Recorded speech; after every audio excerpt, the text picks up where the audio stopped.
पाताल से भी खोज निकालेंगे योगी जी। गोरखपुर के सब माफिया तो पहले ही जा चुके थे, उनको हम पहले निपटा चुके थे। बाकी जो बचे खुचे थे उन सबको हम लोगों ने उनकी गति को पहुंचा दिया है। और हम लोगों का प्रयास था कि राम मंदिर बनने के पहले राम नाम सत्य है इन सबका हो जाए। किसी होम बायर के साथ खिलवाड़ नहीं होने देंगे।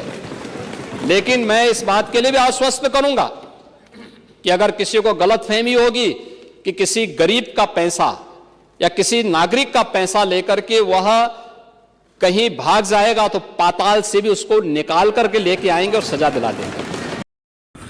नमस्कार दोस्तों, आप सबका स्वागत है विकास की बातों में। डंके की चोट पर विधानसभा में फायर ब्रांड। आज मैं आप लोगों को ऐसा भाषण सुनाने वाला हूं योगी जी का, या कहें कि उन्होंने सीधी सीधी चेतावनी दे डाली। पूरी की पूरी सपा पार्टी हैरान रह गई कि ये कौन सा रौद्र रूप देखने को मिला है। तो क्या कुछ हुआ इस वीडियो के अंदर, आइए चलिए देखते हैं। ये अंसल तो आप ही की उपस्थिति थी। आप ही के समय में उसको उसकी सारी इलीगल मांगों को पूरा करके निवेशकों के साथ और होम बायर्स के साथ धोखा हुआ है। ये सब समाजवादी पार्टी के समय में सारे काम हमारे सामने, उसको हमने कभी उसको ध्यान को नहीं किया। आपने उसके लिमिट को बढ़ाया था, हमने उसको घटाया था और शिकंजा कस करके आज उसको इस स्थिति में पहुंचा देंगे कि अगर एक भी होम बायर के साथ धोखा किया तो सारी प्रॉपर्टी को भी जब्त कर लेंगे। किसी होम बायर के साथ खिलवाड़ नहीं होने देंगे। लेकिन मैं इस बात के लिए भी आश्वस्त करूंगा कि अगर किसी को गलतफहमी होगी कि किसी गरीब का पैसा या किसी नागरिक का पैसा लेकर के वह कहीं भाग जाएगा तो पाताल से भी उसको निकाल करके लेके आएंगे और सजा दिला देंगे। और सबको हम गारंटी देंगे कि उसका पैसा उसको मिल जाए। इसके अलावा जो क्राइम ब्यूरो से जुड़े हुए आंकड़े हैं जो आप दे रहे थे, मैंने परसेप्शन की बात कर ली, महाकुंभ का भी उदाहरण आपको दे दिया। अब मैं तीसरा उदाहरण आपको इसको दे रहा हूं। एनसीआरबी के जो डाटा है, डकैती में 2016 की तुलना में 84.41% की कमी आई है। अब मैं 24 की बात कर रहा हूं, अब मैं 22 में भी आता हूं। देखिए 2016 में 263 डकैती के मामले सामने आए, 263 ऐसे मामले आए थे और 22 में 50 ऐसे मामले आए। लूट के मामलों में 77.43% की कमी आई है। हत्या के मामले में 41.01% की कमी आई है। बलवा में 66.40% की कमी आई है और गृह वेदन में 5.12% की कमी आई है। और फिरौती के लिए अपहरण में शिवपाल जी इसमें भी कमी आई है, 54.72% की। ये है अपराध के आंकड़े। और यह अब प्रवृत्ति समाप्त हुई जो आपने पैदा किया था, वन डिस्ट्रिक्ट वन माफिया आपने पैदा किया था। आज माफिया नहीं है, दूर की कौड़ी हो चुकी है। गोरखपुर के सब माफिया तो पहले ही जा चुके थे, उनको हम पहले निपटा चुके थे। बाकी जो बचे खुचे थे उन सबको हम लोगों ने उनकी गति को पहुंचा दिया है। और हम लोगों का प्रयास था कि राम मंदिर बनने के पहले राम नाम सत्य है इन सबका हो जाए। लेकिन जो बचे थे समय के अंतराल में सब कुछ हो गया है। और आज मुझे बताते हुए प्रसन्नता है महोदय कि ये सब हम करने में सफल हुए हैं। पुलिस के रिफॉर्म हमने जो किए, पुलिस की सुविधाओं में जो बढ़ोतरी की, उनकी ट्रेनिंग को बेहतर की। ये वही प्रदेश था जहां पहले अपराधी दौड़ाता था, पुलिस भागती थी और पीछे अपराधी और माफिया उनको दौड़ाता था। माफिया के सामने सारे के प्रोटोकॉल फेल हो जाते थे। जो पुलिस पहले माफिया को सैल्यूट करती थी, आपने वो दृश्य भी देखा होगा।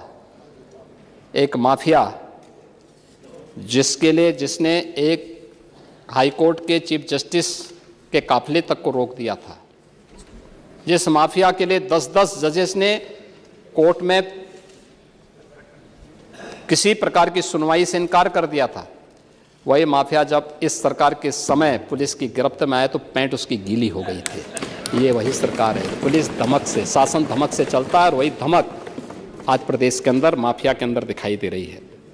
और उसका परिणाम भी हमारे सामने है कि हम लोगों ने इसके लिए जो प्रयास सरकार के स्तर पर हुए हैं वह सभी उसके सामने है। और महोदय, यह जो चीज़ें हैं, खास तौर पर बजट में हमने जो टोटल इंफ्रास्ट्रक्चर के लिए धनराशि उपलब्ध करवाई है 22% है।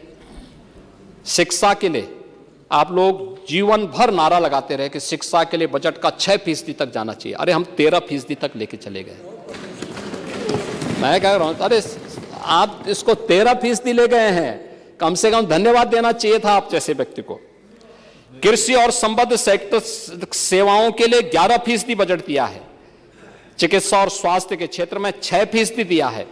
सामाजिक सुरक्षा के लिए 4% और के लिए 4% उपलब्ध कराया, यानी अवस्थापना सुविधाओं के लिए के विकास के लिए 1,79,131 करोड़ रुपए। शिक्षा क्षेत्र के लिए, जिसमें बेसिक, माध्यमिक, उच्च, प्राविधिक और व्यावसायिक यानी टेक्निकल और वोकेशनल एजुकेशन के लिए है, इसमें 1,06,360 करोड़ रुपए इस बजट में उसका प्रावधान किया गया है।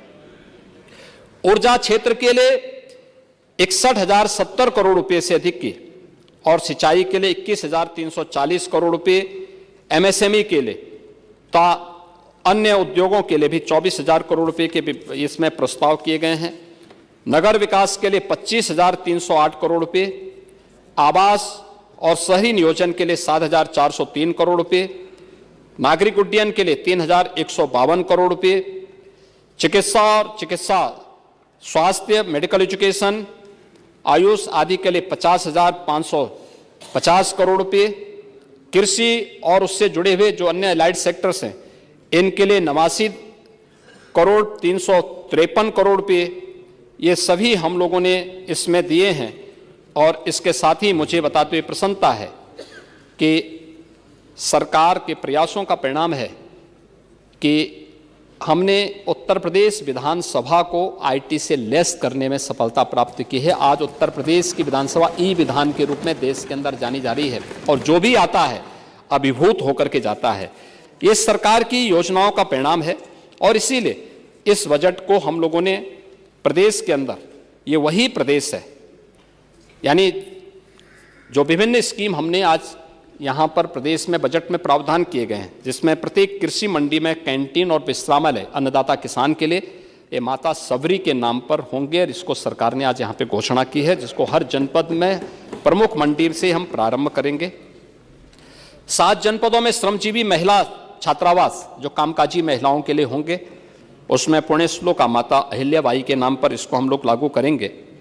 सीएम मित्र पार्क 10 टेक्सटाइल पार्क के रूप में ये स्थापित होंगे, जिसमें संत कबीर दास जी के नाम पे ये होंगे। 2 जनपदों में लेदर पार्क ये संत रविदास जी के नाम पर हम आगे बढ़ाएंगे। लखनऊ में सीड पार्क या चौधरी चरण सिंह जी के नाम पर। नगरीय क्षेत्रों में पुस्तकालयों की व्यवस्था ये भारत रत्न अटल बिहारी वाजपेयी जी के नाम पर। और मेधावी बालिकाओं के लिए स्कूटी की इस योजना महारानी लक्ष्मीबाई स्कीम के अंतर्गत और समाज कल्याण विभाग के द्वारा छात्रावासों के पुनर्निर्माण और नवनिर्माण को हम लोग भारत रत्न बाबा साहब डॉक्टर भीमराव अंबेडकर जी के नाम पर इस स्कीम को आगे बढ़ाने जा रहे हैं।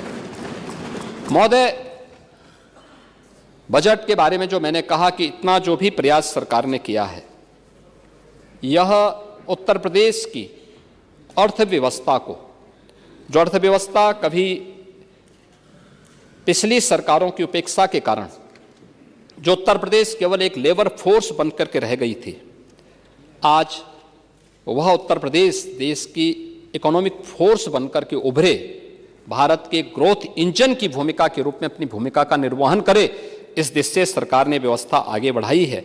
और इन्हीं सब बात को लेकर के $1 ट्रिलियन की इकोनॉमी को बनाने के लिए हम लोगों ने, इस सरकार ने आज ये व्यवस्था आगे बढ़ाई है। और मुझे बताते हुए प्रसन्नता है कि सरकार ने जो कदम आगे बढ़ाए थे आज उसका। तो ये था योगी जी का जोरदार धमाकेदार भाषण।